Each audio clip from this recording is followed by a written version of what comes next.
নমস্কার প্রিয় দর্শক, আপনারা দেখছেন দ্য কেবি নিউজ প্লাস। আপনাদের সঙ্গে কথা বলছি আদিত্য। আজকে প্রয়াত হয়েছেন রাজ্যের প্রাক্তন মুখ্যমন্ত্রী বুদ্ধদেব ভট্টাচার্য। সারাদিন ধরে বিভিন্ন সংবাদ মাধ্যমে তাঁর স্মৃতিচারণ চলছে। তাঁর দেহ বর্তমানে রাখা রয়েছে পিস ওয়ার্ল্ডে। আগামীকাল রাজ্য বিধানসভা এবং সেখান থেকে আলিবুদ্দিন স্ট্রিট হয়ে দীনেশ মজুমদার ভবন হয়ে এনআরএসে তাঁর দেহদান করা হবে বিকেল 4টে। তার আগে অনুষ্ঠিত হবে শোক মিছিল। আমরা আরো একবার তার স্মৃতির প্রতি গভীর শ্রদ্ধা নিবেদন করছি। তার শোকসন্তপ্ত পরিবার, সহকর্মী প্রত্যেকের প্রতি আমরা গভীর শোক জ্ঞাপন করছি। সপ্তরথী বলা হতো তাঁদের, অর্থাৎ 60-এর দশকে অবিসংবাদী বাম নেতা প্রমোদ দাশগুপ্ত তিনি যে সপ্তরথীকে আবিষ্কার করেছিলেন, তুলে এনেছিলেন, সেই সপ্তরথীর 6জন প্রয়াত হলেন।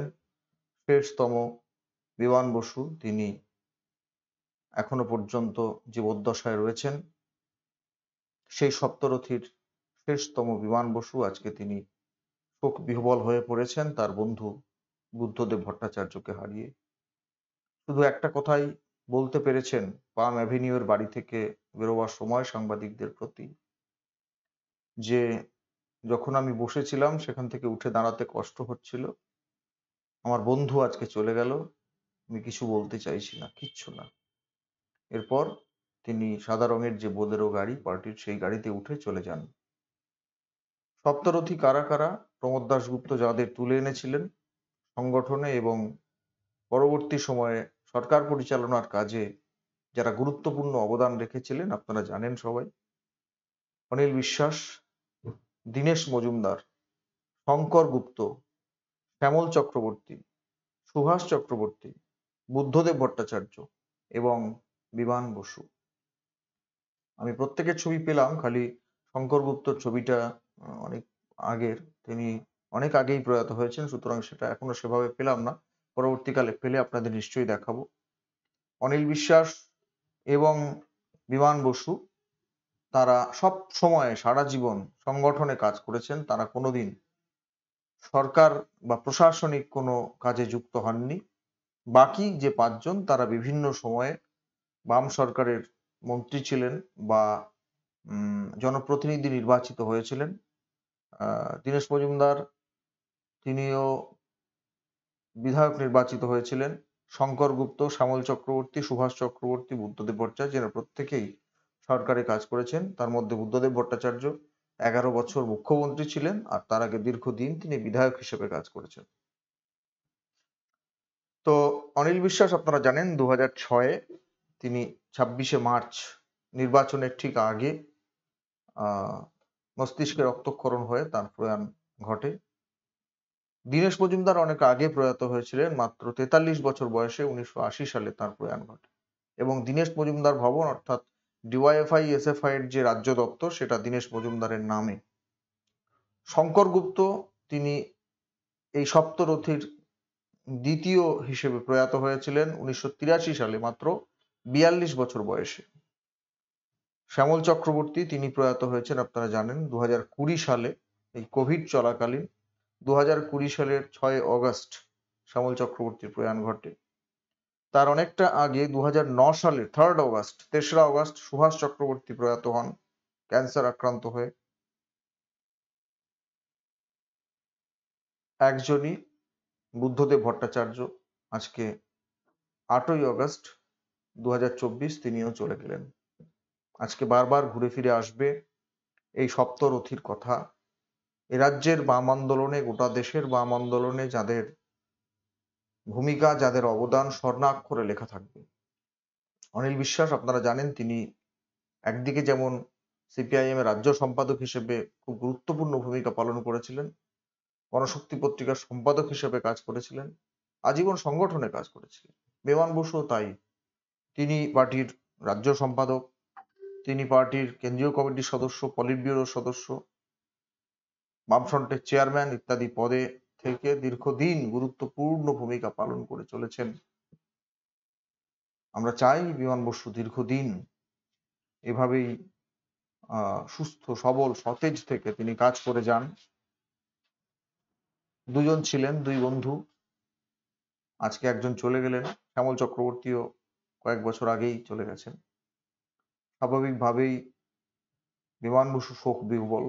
তিনি কিছু বলতে পারেননি সাংবাদিকদের উদ্দেশ্যে, শুধু বলেছেন, বসেছিলাম, সেখান থেকে উঠে দাঁড়াতে কষ্ট হচ্ছে। আমার বন্ধু আজকে চলে গেল, সুতরাং কিছু বলার মতো অবস্থায় নেই, আমি কিছু আজকে বলবো না। মতপার্থক্য, মতবিরোধ, এক সংগঠনে দীর্ঘদিন কাজ করেছেন তারা, সুতরাং মতপার্থক্য, মতবিরোধ কম বেশি নিশ্চয়ই ছিল, তাদের মধ্যে হয়েছিল। সবকিছুর ঊর্ধ্বে উঠে বন্ধুত্ব বজায় রেখে আজীবন তারা বামপন্থায় তন্নিষ্ঠ থেকে কাজ করেছেন। সেই জন্যই আজকে বোধহয় এতটা আবেগ বিহ্বল, এতটা শোক বিহ্বল হয়ে পড়ছেন। আহ অসুস্থ যখন ছিলেন বুদ্ধদেব ভট্টাচার্য, তখন বারবার বিমান বসু দেখতে গেছেন, কিন্তু আজকে সকালে যখন বুদ্ধদেব ভট্টাচার্যের প্রয়াণের খবর আসে আলিমুদ্দিন স্ট্রিটে, তখন বিমান বসু তিনি চা খেয়ে খবরের কাগজ পড়ছিলেন। সঙ্গে সঙ্গে তাকে কিন্তু খবরটা দেওয়া হয়নি। বেশ কিছুক্ষণ পর দুজন নেতা তাকে জানান বুদ্ধবাবু প্রয়াত হয়েছেন। সঙ্গে সঙ্গে তিনি সিদ্ধান্ত নেন যে তার বাড়িতে যাবেন এবং বেরিয়ে পড়েন, চলেও আসেন সেখানে। শ্রদ্ধা জানান, শেষ শ্রদ্ধা বন্ধুর প্রতি, দীর্ঘদিনের সহকর্মীর প্রতি। বেরিয়ে এসে শুধু ওইটুকুই বলতে পারেন যে কিছু বলবো না আজ।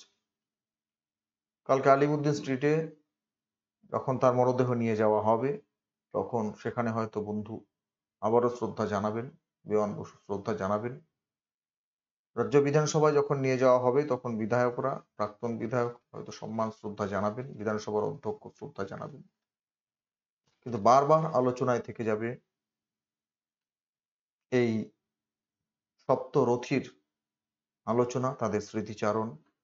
একই মন্ত্রিসভায় একই সঙ্গে কাজ করেছেন বুদ্ধদেব ভট্টাচার্য, শ্যামল চক্রবর্তী, সুভাষ চক্রবর্তীরা। একে অপরের প্রতি অত্যন্ত শ্রদ্ধাশীল ছিলেন। বিভিন্ন সময় বিভিন্ন স্মৃতিচারণে সেই কথাগুলো বারবার ঘুরে ফিরে এসেছে। আজকেও সারাদিনে সমস্ত রাজনৈতিক দলের নেতৃবৃন্দ তারা রাজনীতির ঊর্ধ্বে উঠে দলমত নির্বিশেষে বুদ্ধদেব ভট্টাচার্যের প্রতি তাদের শ্রদ্ধা নিবেদন করেছেন। রাজ্যের মুখ্যমন্ত্রী মমতা বন্দ্যোপাধ্যায় থেকে শুরু করে, এ রাজ্যের বিরোধী দলনেতা শুভেন্দু অধিকারী থেকে শুরু করে, প্রাক্তন সাংসদ এবং প্রদেশ কংগ্রেসের সভাপতি অধীর রঞ্জন চৌধুরী থেকে শুরু করে আরো সবাই। প্রদীপ ভট্টাচার্য তো পাম অ্যাভিনিউতে বুদ্ধবাবুর সঙ্গে একই ফ্ল্যাটে থাকতেন, তার চোখ দিয়ে তো জল এসে গেল। তিনি বললেন যে একই সময়ে আমি প্রদেশ কংগ্রেসের সভাপতি ছিলাম এবং বুদ্ধবাবু মুখ্যমন্ত্রী ছিলেন। আমরা বাংলা বন্ধ রেখেছিলাম, কিন্তু তাও কখনো বুদ্ধবাবুর সঙ্গে সম্পর্কের অবনতি ঘটে। আসলে এরকমই হয়, বড় মনের মানুষ হলে, বড় মাপের মানুষ হলে সামান্য ছোটখাটো সংকীর্ণতাগুলোকে দূরে সরিয়ে রেখে মানুষের জন্য কাজ করে যাওয়াই যাদের ব্রত, তারাই বড় হন, তারাই সমাজে দৃষ্টান্ত হন। বুদ্ধদেব ভট্টাচার্য এরকমই একজন ব্যক্তিত্ব ছিলেন। বিমান বসু রয়েছেন, আজকে যথেষ্ট শোক সন্তপ্ত। আমরা প্রার্থনা করব তিনি দীর্ঘদিন সুস্থ সবল অবস্থায় থেকে কাজ করুন, কারণ একটা যুগের অবসান বলা হচ্ছে, এই যুগের শেষতম প্রতিনিধি বিমান বসু।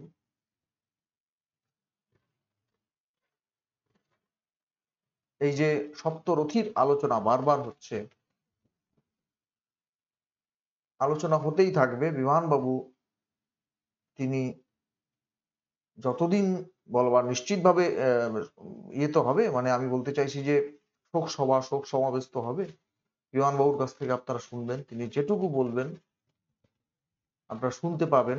প্রমোদ দাশগুপ্তর প্রসঙ্গ, সপ্তরথীর অন্যান্য যারা, তাদের প্রসঙ্গ ঘুরে ফিরে উঠে আসবে বিমানবাবুর কথায়, কারণ তিনি সেই যুগের শেষ প্রতিনিধি, সেই সময়কার। তো আমরা বিমানবাবুর কাছ থেকে তার স্মৃতিচারণ নিশ্চয়ই শুনবো, এবং আগামীকাল বুদ্ধবাবুর শেষ যাত্রা, তার প্রতি শ্রদ্ধা জানাতে অগণিত মানুষ যে আসবেন এটা এখনই বলা যায়। তো সেদিকে আমাদের নজর থাকবে। বিমানবাবুর সুস্থতা, দীর্ঘ জীবন আমরা কামনা করছি। তিনি শোক সামলে উঠুন। আমরা তার সুস্থতা কামনা করি।